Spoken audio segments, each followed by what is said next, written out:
છોકરી બે જણા તમારા મા બાપથી ઉત્પન્ન થયેલા છે, એને લઈને તમે ભેગા થયા છે અને એક મારે ત્યાં તારા મા બાપ નહીં, અને છોકરો કહે તારા મા બાપ મારે ત્યાં નહીં.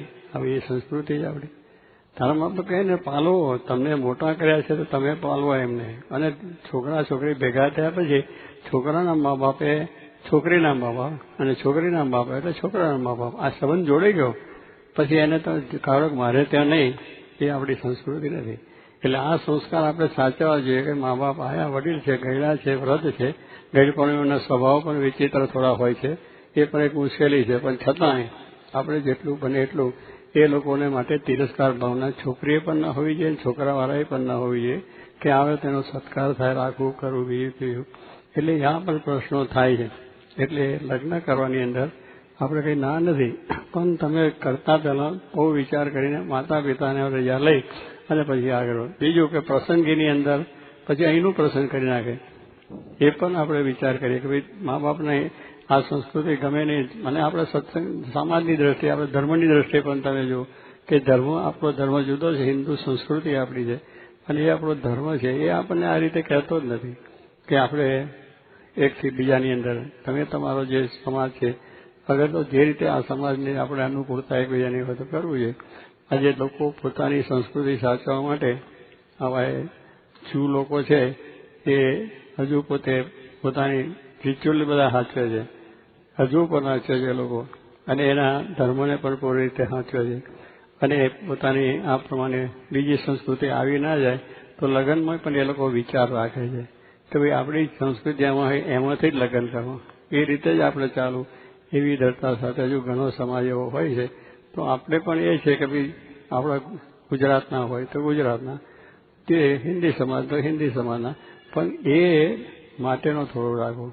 કારણ એને લઈને શું થાય કે આપણે આપણા સમાજમાં, ત્યાંના સમાજમાં કર્યા હોય તો એ સમાજને પણ તમે જેમ આવ્યા છો તો એ સમાજની અંદર એમના છોકરીના મા બાપ કે છોકરો બને છોકરાના મા બાપ તો એ પણ સેવા થઈ ને આપણી, કે પણ અહીંયા આવીને રહે તમારી સાથે, તમારા વિચારો એમના વિચારો એક મળે, એક શેરું થઈ જાય.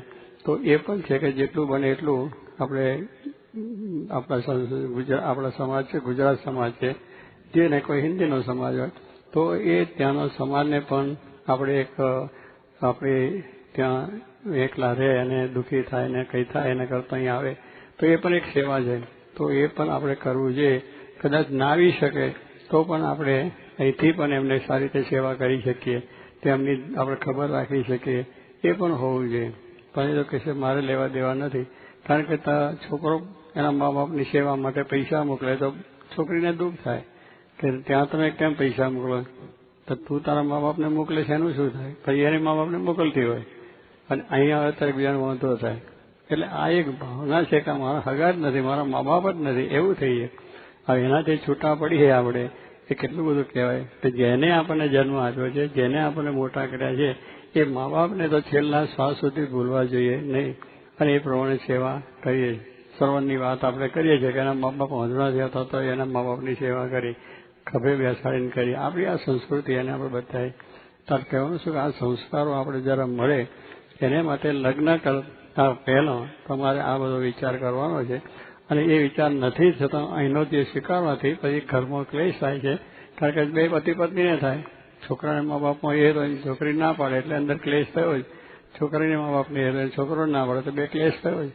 પણ એ ક્લેશ ન થાય કે ભાઈ આપણા છે અને આપણે આપણા મા બાપ સમજીને જ એની સેવા કરવાની છે. છોકરાના મા બાપ કે છોકરા બંનેને એમાં બંને આપણા મા બાપ જ છે, એથી જ આપણે જોડેલા છે. તો એની રીતે એટલે પહેલાં આજ્ઞા, એની રુચિ સમજી લેવી જોઈએ.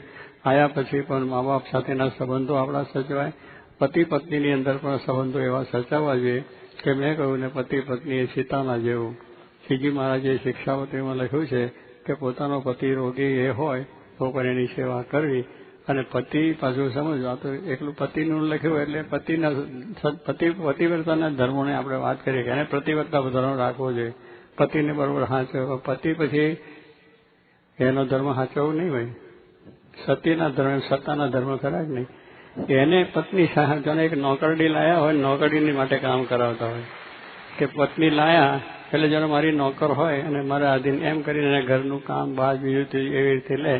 એ નહીં. એ પત્ની પણ આપણી અર્ધાંગના છે તો એને પણ એ રીતે રહેવી જોઈએ. પણ આ જાતના આપણે અહીંયા એટલે એની આ સ્વતંત્રતા છે કે કરતાંય વાર નહીં, છૂટતાંય વાર નહીં. જ્યાં આવ્યું કે ચાલ્યું જા એવું કંઈ છે. આપણે હાથ ઘરે કંઈ ફરવાનું છે. એક જ ઘર પ્રતિવર્તા ધર્મ. એમ પુરુષનો પણ એક પત્ની વાત, એક પત્ની એટલે સદા બ્રહ્મચારી, એક પતિ એટલે એ પણ બ્રહ્મચારી. એ આપણો ધર્મ છે, એ આપણી સંસ્કૃતિ. એની અંદર સુખ દુઃખથી આખી જિંદગી ભોગવી કરીને જો કામ કરીએ તો વાંધો નથી. એટલે આ પ્રમાણે આપણે લગ્નની અંદરના ઘણા પ્રશ્નો છે, તમને બધાને નડતા હશે, થતા હશે. પણ આપણે જયારે સત્સંગ મળ્યો છે તો સત્સંગની રીતે આપણી સંસ્કૃતિ અને આપણા સંસ્કૃતિના જે કાર્યક્રમ છે, રિચ્યુઅલ છે, ધર્મના સંસ્કાર છે, એ બધા સાચવવા જોઈએ. પાઠ છે, પૂજા છે, આરતી છે, મંદિરમાં જવું કરવું, એ છે તે છે, એ થવું. અને પેલું આપણા એ થઈ જાય પેલે એની અંદર આ બધા લગ્ન પ્રસંગોની નાના પ્રશ્નો ઘણા છે અને તમે લોકો સમજતા છે. પણ આ મેં કહ્યું એમ કે બારોબાર કોઈ જાતના પ્રસંગ કરવા નહીં. લગ્ન કર્યા પછીના પાછળ આપણે બધા કાયદા કરે છે. આપણા પિતા પૈણ્યા હતા તો એમને પૈણ્યા પછી કંઈ બહુ પેલું કરવા નતા ગયા. શું કહેવાય? હનીમૂની. હવે હનીમૂનીનો કાયદો ચાલ્યો કે પછી $1 લાખ, $2 લાખ ખર્ચીને બહાર જઈને ફરીને આવીને અહીં ઘર આવતા પહેલા પ્લેનમાંથી ઉતરેતા કે તમે તમારે ઘરે, હું મારે ઘરે. તો શું કરો? હનીમૂની આ કરવા ગયા હતા ત્યાં કે જિંદગી બહાર. આપણી સંસ્કૃતિ શું છે? છોકરો છોકરા લગ્ન કરીને આવે તો પોતાના ઈષ્ટદેવ હોય એને ત્યાં પહેલા પગે લાગે. લગ્ન કરીને છોકરો આવે તો એ બધા પત્ની પણ ભેગી જ આવી હોય તે વખતે તો એ બેના છૂટાછેડા બાંધતા હતા. બાંધ્યું તમને કોઈ? નહીં બાંધ્યું હોય. કારણ હમણાં આતા તો એમને એમ ચાલે ભાઈ બાંધવું નથી હોય. પણ પેલા તો બાંધતા હતા, ગાંઠ એવી વાળતા હતા પછી પેલો છૂટે નહીં એવી રીતે. એટલા માટે ગાંઠ વાળતા હતા કે ભાઈ અમે આપણે બે ગમે તેટલું દુઃખ આવશે પણ આપણે છૂટા નહીં પડીએ. એ ગાંઠ ક્યાં છોડવાની? પોતાના ઈષ્ટદેવ પાસે જાય, પગે લાગે કે અમારું જીવન પૂરું સારું કરજો, અમારે બે ક્યારે નોખા ના પડીએ, તમારી ભક્તિ કરીએ, તમને રાજી કરી શકીએ અને મને આશીર્વાદ આપો. તે પછી ભગવાન ત્યાં ગાંઠ છોડી આપે છે. એટલે એ પગે લાગવાનું હતું. આજ પગે લાગવા ક્યાં જાય? પરદેશની અંદર કે જ્યાં હોટલમાં ઉતરવાનું, ત્યાં જલસા જોવાના, ત્યાં પાર્ટીઓ કરવાની, દારૂ પીવાના, જે સંસ્કાર હોય એને મૂકવાના. એ આવીને ઘરે આવીએ ત્યાં જ ભેગું દુઃખ નોખ થઈ જાય ના થાય. એટલે એ પણ છે કે હનીમૂની કરવાની કોઈ જરૂર નથી. પૈસો ખોટો શા માટે ખર્ચો? સંસ્કાર શા માટે ખોવો છો? કે દારૂ પીવામાં, પાર્ટીમાં કેટલાક લોકો લગ્ન કરીને પાર્ટી આપે, દારૂની પાર્ટી આપે. એ સંસ્કૃતિ નથી આપણી. દારૂની હોય તમે બધાને જમાડો એ બરોબર છે, સારી રીતે આપણું જે જમવાનું છે જમે એ તો લગ્નમાં થાય છે, જમે છે, પછી જુદું બધું શું કરવાનું હોય છે. પણ આજે ઘણી જાતની નવી નવી રીતોથી આપણી સંસ્કૃતિ ઘસાય છે. પૈસાથી પણ આપણે બધા ઘસાઈએ છીએ કે લગ્ન કરે એના કરતા પેલું પછી કરે ને શું રિસેપ્શન પાછું કરવાનું ચાલુ છે કે એમાં પાછા જેટલા લગ્નથી દોડા ખર્ચા કરવા, બધા કેટલા નાચ ગાન આવે ને ગરબા ગવડાવે. ગરબા ગાય છે ને, ગરબા ડિસ્કોની અંદર એમાં શું રહે છે? હા, એને પહેલી લીધું છે, ભગવાનને પગે લાગી ગયા, વડીલોને ઘરમાં મા બાપને પગે લાગ્યા એ છે. અને તે ઘડીએ માને પણ પાછું બહુ એ જ હોય કે છોકરો પહેરીને આવ્યો છે એટલે છોકરીનું મોઢું જોવાનું કે બહુ કેવા છે. એટલે પછી તે ઘડી હું છોકરીને જોઈ લે મોઢું અને $5-10 આપે. તમારે થયું નહીં હોય બધું એવું, એટલે ખબર નથી. તે ઘડીએ મોઢું જોઈએ પણ 2-4 દાડા થાય એટલે હું પાછા એવાના જરા હોય એટલે જરા કડક. એટલે આ તને નથી ફાવતું, તું આ નથી કરતી, તું આ નથી કરતી, આ નથી કરતી. બેને જરા મન દુઃખ થાય. મન દુઃખ થાય પછી બોલે નહીં. પછી સાસુ કે જા તારું મોઢું મારે જોવું નથી. એટલે $10 આપીને મોઢું જોવે છે, શું કરવા ના પડે? હા, એટલે પાછું એ પણ તો પ્રશ્ન થાય. પણ ભાઈ થવું જોઈએ કે મારી દીકરી, મારી છોકરીને હું પહેલાવું જેટલો મારે પ્રેમ છે અને એને માટે જેટલું દુઃખ કોઈ પડે તો મને દુઃખ થાય. એમ આ છોકરી આવી છે, મારી છે, પારકી નથી, મારી છોકરી. મારા છોકરાને તો પહેરી છે, મારી છોકરીને. એટલે મારા પણ મનાવવું જોઈએ. છોકરી આવે પોતાને ઘરે તો માને બાપને બધાને એવું માનવું જોઈએ. અને છોકરાને એનામાં વડે એમાં આ છોકરો અમારો છે, અમારા કોઈ જમે કંઈ એવું નથી, છોકરા છે. આ એક ભાવના હતી તો એ કહેવાનું. તો આમ આપણા લગ્ન પ્રસંગોની અંદર આ બધી રીતને થોડી સમજવાની છે. એટલે આજે આપણે ભણ્યા ગણ્યા અને સ્વતંત્ર નથી, આપણે ભગવાનથી પણ પરતંત્ર છે, ભગવાનના સેવક છે, ભગવાનથી કોઈ મોટું નથી. એટલે એમના આદેશો, એમના નિયમો એ શાશ્વત છે. એ નિયમોને પાડીએ તો આપણે સુખી સર્વ પ્રકારે થઈએ અને સંસાર પણ સુખી થાય અને બધું સુખી થઈ જાય. ભગવાનના ધર્મ નિયમો પાડીએ, ભગવાનના આદેશો પાડીએ, કુટુંબિક ભાવનાઓ પણ આપણી સમજીએ, સામાજિક ભાવનાઓ આપણે સમજીએ. એટલે રામાયણ છે, મહાભારત છે, આ બધા ગ્રંથોની અંદર તમે સાંભળો તો કેવી રીતના દુઃખોની અંદર બધાએ આ જાતના દુઃખ સુખ વેઠેલા છે અને પોતાનો ધર્મ સાચ્યો છે, સંસારનો ધર્મ સાચ્યો છે અને સામાજિક ધર્મ સાચવ્યા છે અને આધ્યાત્મિક રીતે પોતાનું જીવન જીવીને સુખ્યા થયા છે. એટલે આજે બધું નોવેલો વાંચવાનું, ફલાણું વાંચવાનું, અશ્લીલ વાંચવાનું, એમાં તલ્લીન આપણે થઈએ. એને વડાય જ નહીં, જોવાય જ નહીં, એના તરફ વિચાર જ નહીં. આપણા ધર્મના ગ્રંથો વાંચો, ધર્મની વાતો વાંચો, ધર્મના સંસ્કાર થાય. તમે જે ભણતા હોય એની તમને પુષ્ટિ થાય એ ગ્રંથ વાંચો. વેપાર કરતા હોય તો એનું તમે વાંચો. પણ બીજું વાંચીને કચરો ગાળીને જેનાથી આપણે બધું જાય, આપણો ધર્મય જાય, વેપારે જાય, બધું જતું રહે. તો એવું કરવાનું છે. એટલે સારું વાંચવાનું, સારા માણસોનો સંગ કરવાનો, કુસંગ કરવાનો નહીં, કુસંગથી દૂર રહેવો, કુસંગથી જીવન ના થવું. તો મેં કહ્યું એમ રામાયણના પ્રસંગથી પતિ પત્નીના કેવા સંબંધ, મા બાપના કેવા સંબંધ, બાપ દીકરાના કેવા. આજે બાપ છે દીકરા ઉપર કેસ કરે, છોકરો બાપ ઉપર કેસ કરે કે આ મારો બાપ છે ખોટું કરે છે, છોકરો મારો છોટું. એટલે આ મા બાપના કોઈ કેસ ના થાય, કોઈ દાડો જિંદગીમાં કેસ ના થાય કે બાપની મિલકત બાપ જ કમાયેલો હતો. આપણે ક્યાં પણ છતાં આજે પોતે સ્વતંત્ર કમાતા થાય એટલે આ ભાવ થયા છે. તો એ ભાવ ન થાય એને માટે આ છે કે ઘરમાં આત્મીયતા થાય એને માટે દરરોજ પાઠ, પૂજા, આરતી, સેવા, ભેગા બેસવાનું, જમવા ભેગા બેસવાનું, જમીને બધા તેગડે વાતો ચીતો જે હોય એકબીજાના પ્રશ્નો સમજવાના. પણ એકબીજાને મન દુઃખ થયું તો કેમ શોધી દેવું, કેમ કરીને મિક્સ થઈ જવું બીજા ત્રીજા વિચારોથી, પણ બહુ લાંબુ થવા દેવું નહીં. જોકે મારા કહેતા કે આપણા સત્સંગમાં છે, કુટુંબમાં છે, ગમે તે હોય પણ આંટી પડવા દેવી નહીં. કે શું કે પેલા લોટમાં પેલા લોખંડમાં લીટો કર્યો, લોખંડમાં લીટો પાડ્યો તો કાયમ રહે. અને લોટમાં એટલે લોટ છે ને આમ કરીએ લીટો પાણીમાં, તો પાણીમાં આમ કરો એટલે લીટો ભેગો થઈ જાય. એટલે આપણે એવું જીવન જીવવાનું છે કે લીટો પડે પણ તરત જ સોરી નથી કરતા, સોરી કરી દો ચાલે જાય. એમ ઘરમાં પણ સોરી કરતા શીખો. ઘરની અંદર બૈરા સાથે સોરી, બૈરા પુરુષને સોરી કરતા શીખે. મા બાપ છે એકબીજાને થાય. હા છે મા બાપને સોરી કહેવડાવવાનું હોય નહીં, એની તો આજ્ઞા જ પાડવાની હોય. એને તો આપણા માન્ય ભગવાનને સંતની પણ આજ્ઞા જ પાડવાની હોય, એમાં સોરી કરવાની ના હોય.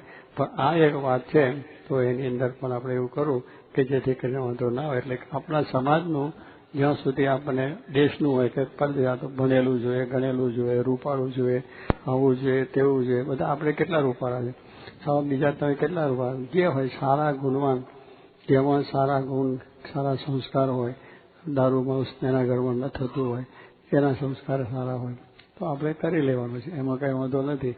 પણ બધું જોવા બેસાવો અને પછી બીજું ગમે ત્યાંથી લઈને આવો તો એ સંસ્કારનું હોય તો બીજમાં આવે ને છોકરામાં આવે ને પછી આપણું બીજ રહે. એટલે નથી લોકો કે પેલા ઘોડા હોય ને, ઘોડાની પણ ઓલાદ જુએ છે કે ઘોડા હોય એની ઓલાદ કેવી છે, એની કિંમત વધારે આવે કે આ ઘોડાના. એમ પશુઓ છે એની અંદર પણ ઓલાદ જોવા આવે છે, તો એની ઓલાદનો પાળો થયો હોય તો એની કિંમત વધારે આવે. અને ગાય ભેંસ થઈ હોય તો એની પણ વધે.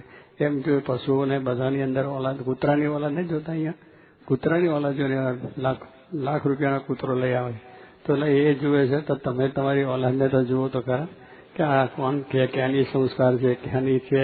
પછી મુસલમાન લઈ આવો, ક્રિશ્ચન લઈ આવો, બીજા લઈ આવો, એમાં શું આપણી બરકતો આવે. આપણો સંસ્કારને આપણી ઓલાદને સાચવીએ એની કિંમત છે. Old is gold.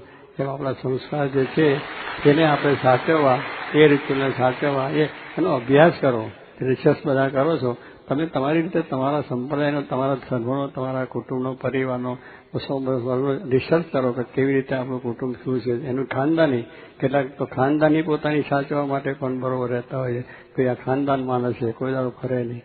આવી બધી આપણી છે એનો અભ્યાસ થવો જોઈએ.